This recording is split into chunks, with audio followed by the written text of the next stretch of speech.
Hello, AP World History students. So, welcome to this last lesson here in period three, the period from 1750 to 1900. And this is about this aspect of new imperialism that was called the Scramble for Africa.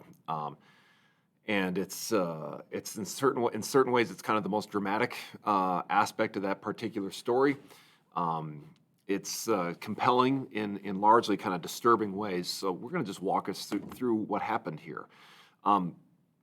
The first learning target says I can explain how and why European powers carved up Africa in the late 19th century. I don't think there's going to be anything too challenging for you there because it's largely the same story we've been talking about with regard to industrialization and new imperialism. I can step back and assess the consequences of what happened. So just stepping back and considering what this means and why it happened like this. And as we do that, we're going to use that lens of biblical justice and being seekers of justice. So we're going to continue to sort of like look for those markers of God's story as we proceed through this kind of heavy lesson, this heavy story. Africa, in certain ways, was the final imperial frontier. Africa, the African interior had been largely free of European presence. Even, the Europeans had been sort of expanding and exploring since after 1500. And aside from, some trading posts on the coast and certain areas like maybe the southern tip of South Africa, which was held by the Dutch or the Boers, like early on, there wasn't much European presence in Africa. That began to change. So initially, African nations were able to resist. African peoples were able to resist, and frankly, the African environment was able to resist because, like, the tropical zones in Central Africa were one of the biggest barriers of European engagement and involvement because the Europeans would wander into there, and Europeans and their livestock would die, and so that was a problem. And the dense population and fierce local resistance was a problem. But that problem, dissipated, or Europeans were able to surmount that, I guess we could say, by the late 19th century. Now, there were exceptions. There's always exceptions, right? So we talk about the exception of, like, in North Africa, there's what's called the Barbary states, which is like vestiges of the old Islamic, these old Islamic states up there. And this is modern-day places like Libya and Tunisia, Algeria. Those were places that sort of held on to some local control for a long, long time. The Zulu Kingdom, which is just north of South Africa, that was an area that there was some crazy, fierce local resistance there that, again, held on for a stubbornly long period of time. And Ethiopia is probably the greatest success story of African resistance. Ethiopia is unique in a bunch of ways. So Ethiopia is on the eastern coast of Africa. Or it's not on the coast, but on the northeastern part of Africa. Ethiopia was Christian. They were Coptic Christians, which is an expression of Christianity common in the Middle East and North Africa. It's very old, and this Christian kingdom was able to not only to resist, their Muslim neighbors, but they were able to resist European imperialism efforts led by kind of latecomers like the Italians. Italy tried to sort of take Ethiopia as part of this process of building an African colony, an African, presence in Africa. Ethiopia was able to resist them. This is one of these great exceptions to the rule, sort of like, the Battle of Little Bighorn or the Sepoy Revolt in India, except this one was successful. They successfully maintained their independence. That was not the norm. How did Europeans do this? Like, what allowed them to kind of break the back of African resistance and break the back of the African environment? Well, it was medical advances. So it's machine guns. So British can win a war against the Zulus in which they're hopelessly outnumbered because, as they said, whatever happens, we have got the Maxim gun and they have not. So those Maxim gun or machine guns were a big deal. Quinine it's not quite a medicine, but it's like a treatment that can mitigate the effects of malaria. We still don't have a cure for malaria, but we have treatments for malaria. But this is enormously important. So this is like it's an herb or a root.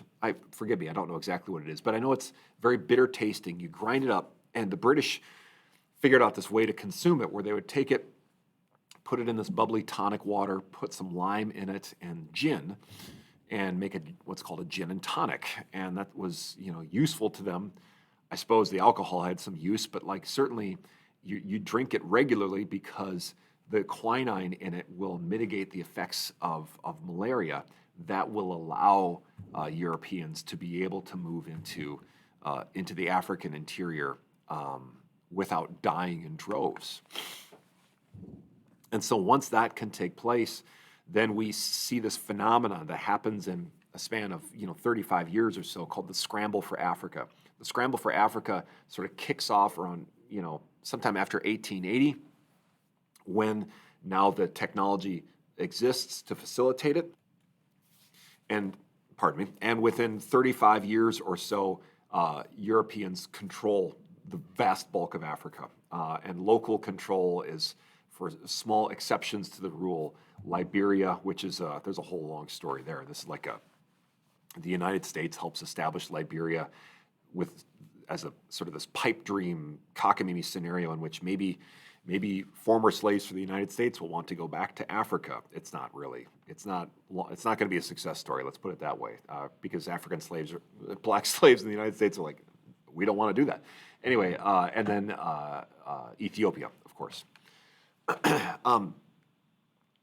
Europeans basically say, okay, so look, there's like a good way and a bad way that we can colonize Africa, that we can take control. The bad way would be we all kind of jostle for power and we're pushing and shoving each other out of the way, and we end up in one set of wars after the next, and all the local populations groups get pulled in on this, and it's a chaotic mess. We don't want to do that.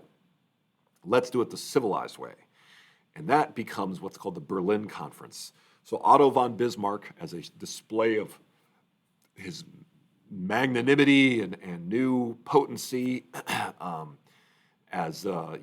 sitting at the head of a new German empire, invites the powers of Europe to come to Berlin in 1884, and says, we're going to put up a big old map of Africa, and all of us will decide who gets what.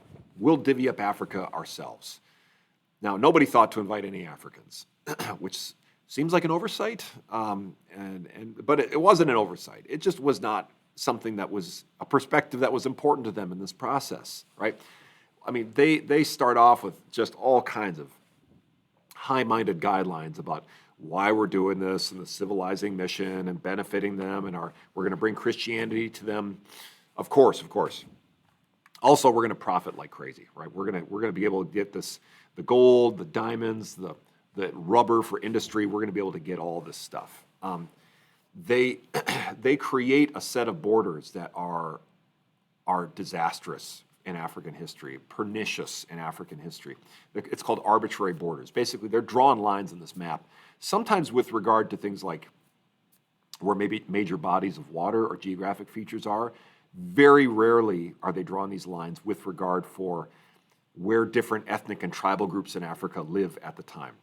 And so what ends up happening is colonies and eventually countries get created that make no demographic sense. Or if they are thought about, it's in ways that are dysfunctional for Africans. Like, we're going to take this powerful group and divide it between two different nations. Or we're going to take these rival tribal groups and put them together in one country, because then it will be easier for us to govern, in a sense. We can kind of do a divide and conquer thing, and they won't unite up against us. What this is it's a recipe for long-term instability for Africa that still has real ripple effects in 2022. These places will eventually become independent in the 1950s and 60s primarily, and the basic ethnic and demographic makeup of those countries continued to be dysfunctional, and so governance and rule in those places continued to be, pernicious. It's certainly not effectively democratic or anything like that. It was a mess. And it's all sort of, you can trace this back to the Scramble for Africa, and particularly this Berlin Conference. It's not good, ladies and gentlemen. So if we take a look, European presence prior to all this is minimal and primarily oriented around the borders, the edges, the coastal edges of Africa. By the start of World War I, Africa is sort of been decidedly chopped up and diced up and distributed to the colonial powers, again with the exception of Liberia and Ethiopia. African peoples were not pleased with this. They were not happy with this. I don't want you to internalize or learn some story that somehow they just rolled over and dealt with it. That is not the case at all. African peoples resisted fiercely, sometimes again successfully, as in Ethiopia, or most of the time not, though. But like it is not the case where African peoples just said, "All right, fine," or "All right, I guess it's for the best." For the most part, they resisted fiercely, and this resistance was put down. I want to talk about one of the most infamous examples of this. Let's get specific, and I want to talk about Belgium's control of the Congo region. So if we can step back, the Congo is this large chunk of Central Africa. This is tropical. This is, think like a rainforest environment. This is rich with rubber tree plants, which are useful for European industry. Belgium's control of the Congo is infamous, and it's one of the most notorious examples of this period of new imperialism. Belgium is a relatively new country at this time. They're kind of latecomers, sort of like Germany. And Belgium and Germany both gained reputations as being particularly bad actors in this game of new imperialism. Now, maybe that's because they were trying to catch up. Maybe that's because they weren't truly believers in the civilizing mission aspect, that in certain ways, yes, it was sort of cynical and racially problematic, to put it mildly, but it also did sort of sometimes soften the edges of some of the things that were going on in this period of imperialization. Maybe it's just because they were pure cynics about that. I don't know. I don't have great analysis on why Belgium and Germany in particular were kind of harsh colonial taskmasters, but they were. Now, in this case, the area of the Congo was Belgian, but it was sort of the personal property of King Leopold II. So the Belgian parliament, such as it were, did not really administer this so much as Leopold did. And he treated it sort of like the old Spanish encomienda, right? Several hundred years earlier, like this is a place that has resources, rubber, that I want to extract because it's going to make us filthy rich because the world needs it. And so we will use the local peoples, these black Africans, we will use them we'll enslave them, and we will force them to extract it, right? They are going to be required to sort of meet a weekly or monthly quota of rubber. And if they fail to meet that quota, they'll have their hands cut off. And so this will be like a conspicuous display of power, but also just note of like what its economic effects would be if you sort of are taking all these workers, women, children in many cases, and like cutting off their hands. That's like going to just seriously limit the economic effects, the economic potential of these places. It's going to prevent them from, you're also telling them they can't sort of like do their traditional way of life. They can't produce food the way they would traditionally do because they have to exert all this energy collecting rubber for their Belgian overseers. It's some screwed up stuff, guys. One official, and that's through point of view analysis, this is a Belgian official who might be inclined to be sympathetic or to justify this. Here's what he wrote. He said, "It is blood-curdling to see the soldiers." These would be local soldiers, by the way, the same thing of like using local black soldiers from rival tribes to enforce this. Anyway, it's blood-curdling to see the soldiers return with the hands of the slain and to find the hands of young children among the bigger ones, evidencing their bravery. The rubber from this district has cost hundreds of lives, and the scenes I have witnessed, while unable to help the oppressed, have been almost enough to make me wish I were dead. This rubber traffic is steeped in blood. And if the natives were to rise up and sweep every white person in the Upper Congo into eternity, there would still be left a fearful balance to their credit. He's saying this is some wicked, wicked stuff. Perhaps in a way playing the role of Bartolome de las Casas, who was sort of a whistleblower to the encomienda system, like trying to play a similar role. Even at the time, this is a contemporary cartoon that sort of depicts, Leopold's conscience thinking about what's happening to these people in his colony, that he had paid all this lip service about how we're going to help them and we're going to civilize them and we're going to Christianize them as he clutches his bags of money. I mean, it's a little melodramatic, but I'm sorry. Maybe it's kind of true. And this is images of people from the Congo who've had their hands cut off. It's disturbing stuff, and it's probably one of the most egregious and ugly elements of new imperialism that ever took place. In the end, what Africa experienced with regard to new imperialism is about the same sort of story that we learned about in India or Southeast Asia or anywhere in the Pacific where it took place. It happened faster. It was sped up. This is all happening in 30, 35 years, but there's some benefits. Europeans brought in, medicine, scientific technology. They built railroads to sort of move economic resources around. They built the Suez Canal, which is a massive and super helpful piece of infrastructure.